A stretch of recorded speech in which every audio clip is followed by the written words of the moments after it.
following program does not necessarily reflect the views, opinions, or policies of the City of Oceanside, its elected officials, KOCT, its board of directors, or staff.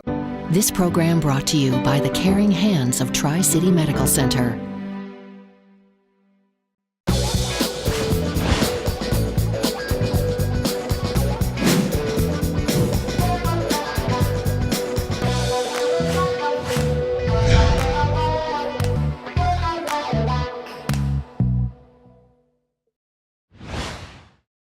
Welcome to this edition of The Voice of Oceanside, the longest running talk show in San Diego County.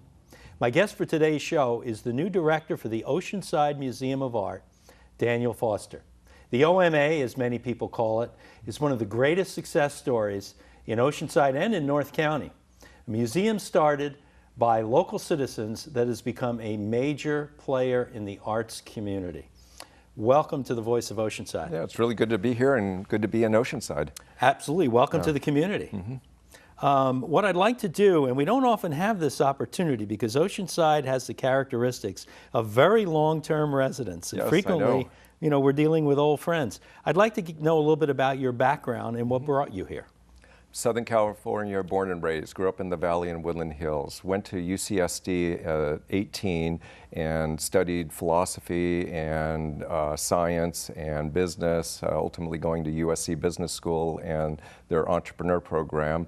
And then I was about to start some businesses in the golf industry, actually, and other things that I had developed. And I had an epiphany moment where I made a work of art, which I hadn't been focusing on in my childhood at all, didn't think of myself as an artist at all, had some blank walls, no money, thought I could splatter paint like Jackson Pollock. And I started to put my hand to making some art just to fill some walls. And the next thing I knew, I was tapping into this very soulful, deep voice of what's important in life and how art is this wonderful vehicle to communicating these ideas. And so I had a struggle between the traditional kind of yuppie oldest child. My father's a MIT, Harvard nuclear physicist, mother raising me as the oldest child and my brother as a homemaker. And I had this struggle in my 20s. Am I going to go off and do what everyone expected me to do with good education and opportunities, or am I going to go off into the unknown that I didn't know in my childhood and discover that inner voice as being an artist? And I chose the latter. I wasn't married, didn't have any real responsibilities, and figured I can always return to that professional business world if I want at some point in time down the road.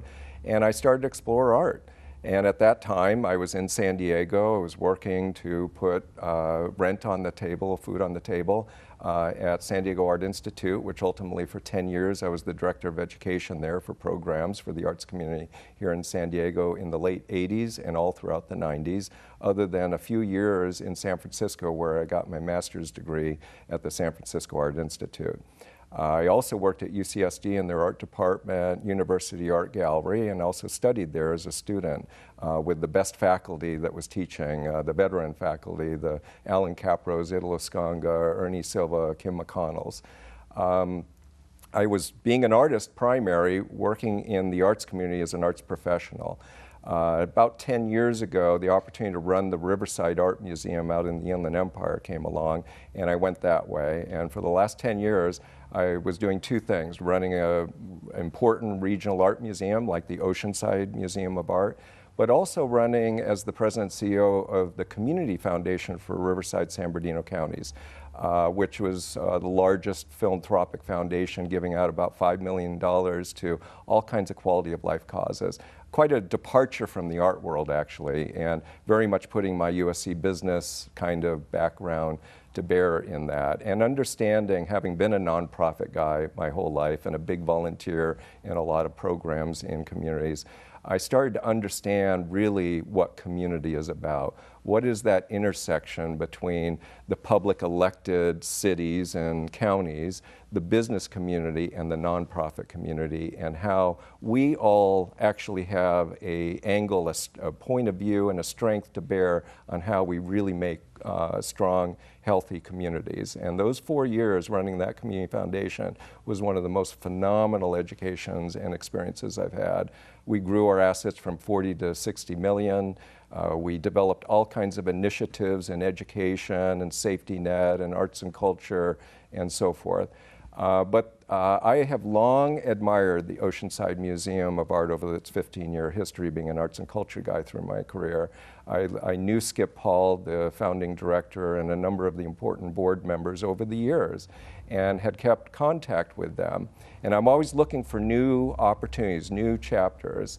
And so there was a moment this last year where that opportunity came knocking, and it just seemed like the right time and place for me to make a change of life and into a great, rich, historical community like Oceanside, great diversity here, a great regional art museum that is young and has tremendous potential. And I would say, in my observation of Southern California history, when you look at the Pasadenas, the Santa Anas, the Riversides, the Culver Cities, the gas lamps that were dilapidated downtowns, not the place you'd want to be day or night 30 years ago, but completely revitalized. How did that happen? It's arts, culture, and entertainment, which was the catalyzing driver of revitalization and economic prosperity. And part of the reason why I've come to Oceanside, outside of the obvious, run a great regional art museum, is to be party to the visioning and the future of this city, of what I think can happen. I think the city has got an amazing potential over the next 5-10 years. I want to be a part of that. Well, I know you have a long-term view, and now it's easy to understand how you developed this view, given your background, that art and business and government are really intersected in a deeper way than most of us think of. Yep. Before we get to that, and I think that's intriguing, let's address let's say the traditional story to begin with. There's a couple elements to the Oceanside Museum that are a little bit different than others. Let's start with the architecture.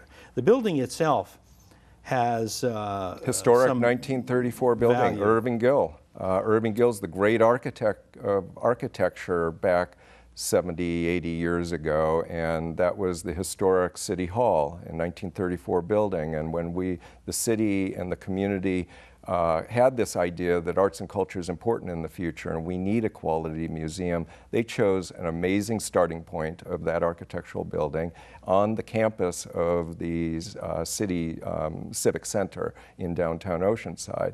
Then the community and the board and the patrons of this community said, we need to take this 5,000 square foot building, very small and not really capacity to do what it needed to do, and we need to grow it to about 30,000 square feet. So Frederick Fisher, one of the nationally recognized great architects operating out of LA, was brought in and did a masterful modernist renovation and expansion of that building, and that opened about 4 years ago. So what we have is a tremendous architectural gem of a building, and architecture is of course one of the great art forms, so it's important to have that. And our capacity to do 25 exhibitions a year, 5-6 exhibitions at one time, the way we're right now configured. But in my early arrival here, I'm looking at that building and realizing we're a 3-level building. And right now the public only has access to the main floor, entry floor, and the upstairs. But downstairs is where we've got a lot of space that the public probably has never seen. And we're going to start developing at least one gallery and an education classroom down there so that visitors to our building will experience a 3-level experience. It'll also obviously expand our ability to program and better serve the community. Actually, that's another point of intersection beyond government and business. We're talking about the educational aspect of it.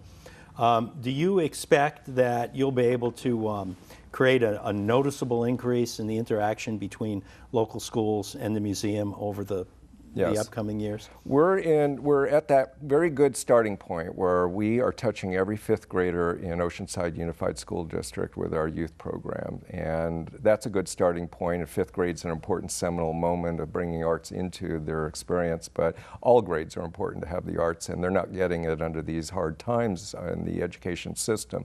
So if anything, I think the mandate on the community cultural organizations step into that void and to get access and hands-on experience and exposure to museums and cultural institutions. 40% of our youth that are in our programs have never been to a museum before. And we find that one catalyzing visit to our museum where their eyes are wide open, they're experiencing the value of art and museums, can produce a lifelong art appreciator and lover. And so I think it's important to have your arts in your life. It's important on a pure human, intimate, almost spiritual level for people to have that. But I think it's very important for the academic development and professional development of our workforce to understand the value of the arts. The arts is really the place historically where creativity and innovation is being practiced. And oftentimes, historically, it's been in isolation from the other professions of the world. But the world is changing. The 21st century is this hybridization where innovation and adaptability to change are the key skill sets for the future workforce. And where are all of those professions going to learn it? They're going to learn it from the lessons that the arts world has figured out for centuries.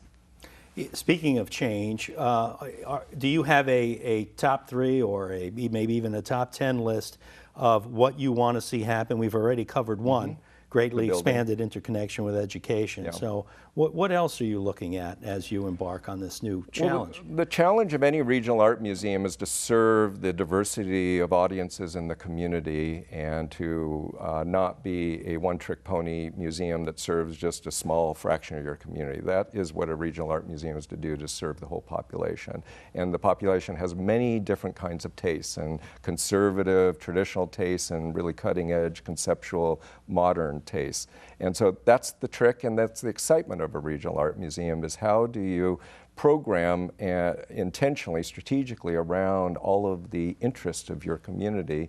And then I actually think the exciting part is not just to program in compartmentalized ways with different audiences you're here to serve and do it in a really high qualitative, educational, kind of scholarly way, but then we have the ability physically to bring audiences that don't rub elbows together, rarely in the community, together to start rubbing elbows when we have 5 shows at one time and we're opening all of those shows, and those audiences that never rub elbows hardly together can come together and actually experience what they love and we're coming for, but then be experiencing new things that they normally wouldn't go out of their way, and then start to develop an appreciation for new ideas, new peoples, diversity of approaches, all of that. You know, we're coming up on our break. I want to ask a question before the break, okay. And at least in my mind, this is a complicated question. Mm-hmm. That's a great concept of bringing together these diverse groups. However, a museum probably has a pretty significant heavy user half. In other words, the people who go there regularly really go there regularly. Mm-hmm. They're familiar with it. Yeah. What I see in your goal is to bring more people in, and that's going to mean bringing people in for the first time. Mm-hmm. And what I'd like to do is when we come back from the break, to set some expectations as to what people can expect to see and do when they come to a regional museum. Because obviously, people who haven't been there don't know what to expect, and maybe that's what's keeping them away. Yep. So we'll talk about that when we come back. Very good. Stay with us. We'll be gone for a short break, and the second half of Voice of Oceanside will be interesting. So stay with us. They do not have to die, but they do. 24,000 children every day. They die for reasons we can prevent. Like not getting enough food or medicine. Or clean, safe water to drink. But we are gaining ground. A generation ago, twice as many children were dying. Still, 24,000 every day? I believe. I believe. I believe. I believe. I believe. Believe. I believe that number should be 0. Believe in 0. Oceanside Museum of Art is a cultural jewel located in downtown. OMA presents provocative contemporary exhibitions in Southern California and around the world. James Hubbell's wide-ranging practice creates visually arresting work that evokes and engages the beauty of our natural environment. This exhibit runs from February 3rd to June 2nd, 2013. For more information about the Oceanside Museum of Art, call 760-435-3720. Welcome back to the Voice of Oceanside. So to rephrase my question a little bit that we mentioned before the break, what you want to outreach and get more people. And one way to do that is to demystify what they might expect and create a set of expectations. So what can people expect from a regional museum? Quality scholarship to educate the public about the talent of artists in the community and the importance of their ideas that they're dealing with that really address the core issues of community and our lives. And where else do you go find that? It's the museum's job to tee up those important discussions about what's important in life and important in our communities. So it's not about just looking at something. Well, I've often thinking about I've things. often thought art is essentially the pursuit of either beauty or truth. And beauty is not always truthful, and truth is not always beautiful. And I like to think of art in that way. So I think we're dealing with basically what is beautiful in our lives and what are the fundamental subjective truths of the diversity of people and ideas. What are those truths that is going on in our communities, and how can artists bring that forward to educate us and to develop a dialogue and an appreciation and understanding for what community really is in terms of its diversity. If somebody visits today after seeing this show, for example, can you give me an example of what helps meet that goal that they would see this afternoon? Well, for example, one of our great shows that we'll have early part of this year is James Hubble, a 6-decade veteran, 82-year-old gentleman, one of the best artists in San Diego history and nationally, internationally renowned for his art and his architecture. We've done a couple exhibitions with him in the past. We're going to highlight his sculpture, which the formal line and design that is iconic through everything he does, homes and stained glass and paintings. We're going to focus in on that. But he brings almost a soulful, spiritual interpretation of nature into the materials he works with. So I think you not only will get this wonderful appreciation for the talent of the arts community in San Diego, but a particular artist who has, I think, back to the fundamentals, the timeless, permanent fundamental values of what life and nature are about. And so to me, that's part of our role, is to bring those kind of artists forward and to engage our communities with them. But we also, in my mind, need to touch a lot of different approaches of art, and there's a plethora and almost infinite nature of all the ways that individual artists look at our communities and tee up the important discussions. So to me, our job is to produce exhibits that are of the highest scholarship and quality, of the highest talent to engage the public with, bring educational programs to help them interpret those programs to better understand them, and then to create events around all of that that attract people in as portal of entry to start to have that almost natural educational experience instead of a formal sit in a classroom kind of thing and learn it in a book. And I know part of your goal is when we say entry, it doesn't mean entering your building. You're looking at doing some outreach. Yeah, thank you. I feel we're really technically a 17-year-old nonprofit organization that opened about 15 years ago. And our talent and resources of our great board and our staff and our volunteers and patrons have been focused on the building and getting out of the ground and putting into place what we have now, and we have a lot.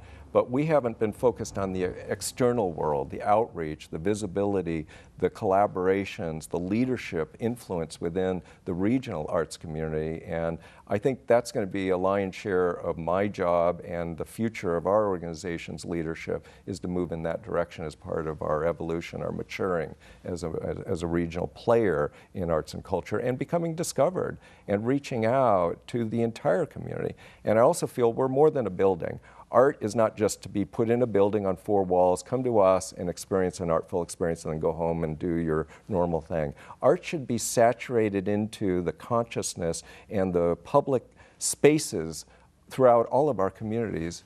And I think it's our job to bring public art and to bring awareness of all the art forms into design of architecture and urban planning, into the thinking that Oceanside has of its future, of its waterfront and its downtown. We don't have to just put a bench right there on the street. We can create some artful interpretation along the way. So I think art should be really integrated into the fabric, the civic fabric, and the built landscape fabric of our communities. And has any of that already started? Yes, and there's some really good visioning that has been going on in the city, and it's a hard time economically to put money behind it, but that's going to resolve itself, and every city is addressing that, and the future is ultimately flying at us nonetheless. And so to me, I feel the problem historically is the arts world has tended to marginalize itself from the politics and the civic fabric of community. And they're not at the table where the important business leaders and the civic leaders are sitting there deciding the future of communities. And to me, that's the great failing historically of the arts community, but I see tremendous change and trends of arts community and leadership stepping up and saying, we can't be afraid of where the politics and the business of the community is going on. We've actually got to be right in there discussing and being partners in building that vision together. And that's what I've had background in doing, and I think when you do it in a collaborative way with the community, the larger non-arts community, you bring a lot to bear that is not at the table. And one of them is that what does everyone want in their community? They want quality jobs, particularly in Oceanside. The future of Oceanside is bringing in more high-income, quality, educated labor force for its diversification of its economy. What's going to attract those kind of individuals? Not just the capability of making a buck here in this community, because there's a lot of communities you can go do that. They're going to have to sell this to their spouses, their kids, and their high-paid executives that there's things to do on nights and weekends. It's a really good community to live in, and there's a great museum for us to go to, along with a lot of other cultural offerings. If we have that, we're competitive. If we don't have it, we're not competitive, and we're going to be a really constrained economy. You know, you're taking an approach, it's almost the polar opposite, I think, of some mentalities that are basically saying that art is something we pay for with extra money that, you know, and if we really love it, we work harder and do that, and if we don't, we let the government do it. You're suggesting and have demonstrated that art can be at the table at the beginning and actually drive some of that wealth rather than just wait for it to happen and take a percentage. You're actually becoming a participant and increasing the size of the pie. I think from a nuts and bolts kind of utility point of view about money, arts is a huge player in it, but I want to go back to the historical power of art to transform a life and to create values that actually create a healthy, strong, vibrant, happy life versus a utilitarian production unit kind of life. And I think that's the great value of art and always has been. Art's ability to become a voice for youth that are disenfranchised with education and the normal systems, and they don't know how to express themselves and they're at risk. That's already well documented. But actually any person that brings art into their life, what they're bringing, I think, is core new values that the rest of the sectors of the community don't really offer as well as the arts community do. And I was on the path of a traditional professional path and happy to have had what most people I think wanted. But when I discovered art, that epiphany moment is when I discovered my soul and I discovered my heart, and I started to integrate it into the practical day-to-day activities of my life. And I can't imagine having my life without that in it, even though I probably would have had all the things that we traditionally are raised to want to strive for and have. You know, when you talk about at-risk individuals, typically we're thinking of youth, and the buzzword with them now, of course, is technology. Is technology changing the actual definition of art? It is, no doubt. You know, to me, what do artists do? They deal with the inner ideas and thoughts and observations of importance, and they try to attach it to the material world that we all engage in some ways, and technology included. So the technology is simply a tool that can be put in the hands of artists, and is, and in fact in the hands of all of us, to be creative. And so no doubt technology always has, before what we think of technology to be right now and the exponential growth of technology that's going on in our lives. But technology has always changed things. Acrylics that came into being that created another avenue for painters beyond the traditional oil technique. So technology is always an important new tool and material for artists to work with that creates a better capability to connect with audiences. You know, we've got a couple of minutes left, and I'd like you to highlight some of the upcoming programs and shows that people can expect. Good. We're really going to be focusing a lot on San Diego and Southern California as a primary area of focus. We're going to develop much more educational programs, which I don't think have been built out. Our youth programs, they'll touch far beyond the 5th graders, and also we have a wonderful family art day that we offer on a quarterly basis to families and kids on Sundays. We also are going to develop adult education programs, lectures about art, panel discussions, critiques about art for artists. Artists need feedback. Museums are a good place for them to get the expertise on the feedback. We do a wonderful Art After Dark program that fills the museum and various kind of events on our calendar on our website, oma-online.org, that lays all of that out. Is Art After Dark a regular program that occurs on a monthly basis? On a quarterly basis, basically, and that's been a 4-year running program. And what I love about that is that the arts traditionally has catered to an older, more wealthier access audience historically. The younger audiences are not always caught into the museum institution. They tend to go to the grassroots level a lot. So we've been really intentional about programming for 20, 30-somethings, and it's our Art After Dark program that's been phenomenally successful program for that. And a lot of the audience that comes to that, the 700 or so that I was referring to, are a lot of young adults. And finally, if someone has an interest that goes beyond just visiting, even on a regular basis, are there any opportunities for people to interact more closely as a volunteer? Definitely, no doubt. We're a nonprofit. It's always a hard road to go in getting the resources to do ambitious ideas. We live off of the generosity of people contributing what they have to give.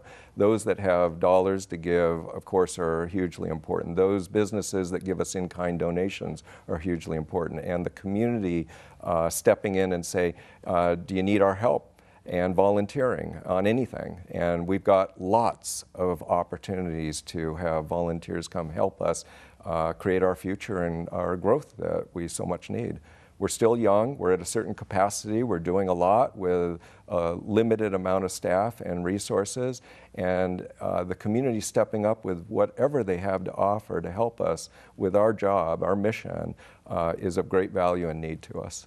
Well, you've created an exciting fresh new vision, and I love the way you keep describing new, and that's great because sometimes people can get trapped. 15 years is, after all, a long time for some people, but that's a great enthusiasm. Welcome to Oceanside. Welcome to this show. It's great to be here. I love this community. And we'll look forward to having you back when these things become accomplishments as opposed to just dreams. Great. So, look forward to it, John. Thank you.